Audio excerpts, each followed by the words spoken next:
एक समय की बात है।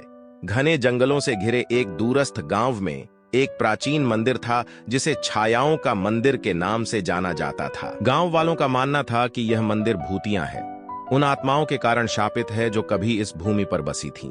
कोई भी उसके पास जाने की हिम्मत नहीं करता था, क्योंकि कहा जाता था कि वहां की दीवारों में बेचैन आत्माएं रात भर भटकती थीं। एक दिन 4 दोस्तों अर्जुन, मीरा, रवि और काव्या ने उस रहस्यमयी मंदिर की खोज करने का फैसला किया। उन्होंने भूतिया मंदिर के बारे में अनगिनत कहानियां सुनी थीं और सच्चाई जानने की इच्छा थी। वे टॉर्च और अपनी बहादुरी के साथ घने जंगल की ओर बढ़े और जल्द ही खुद को मंदिर के भव्य लेकिन भयानक प्रवेश द्वार के सामने खड़ा पाया।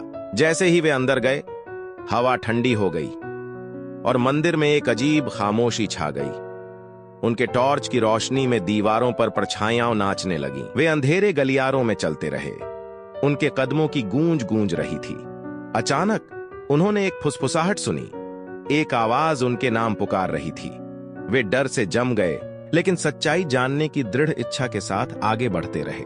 मंदिर के दिल में उन्होंने एक प्राचीन वेदी खोजी जो धूल और मकड़ी के जालों से ढकी हुई थी।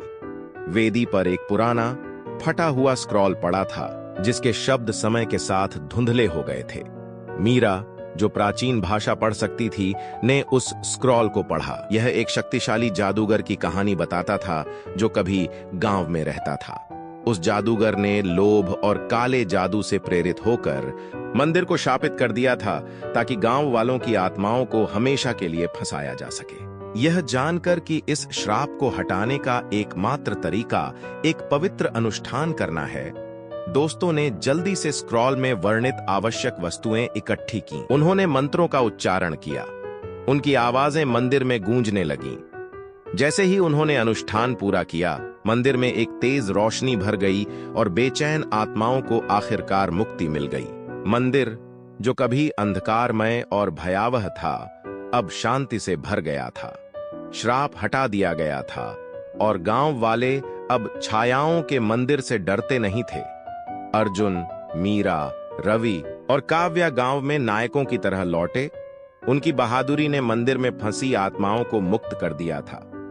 गांव वालों ने उनकी जीत का जश्न मनाया और मंदिर अब डर का नहीं बल्कि मुक्त आत्माओं का सम्मान करने का स्थान बन गया।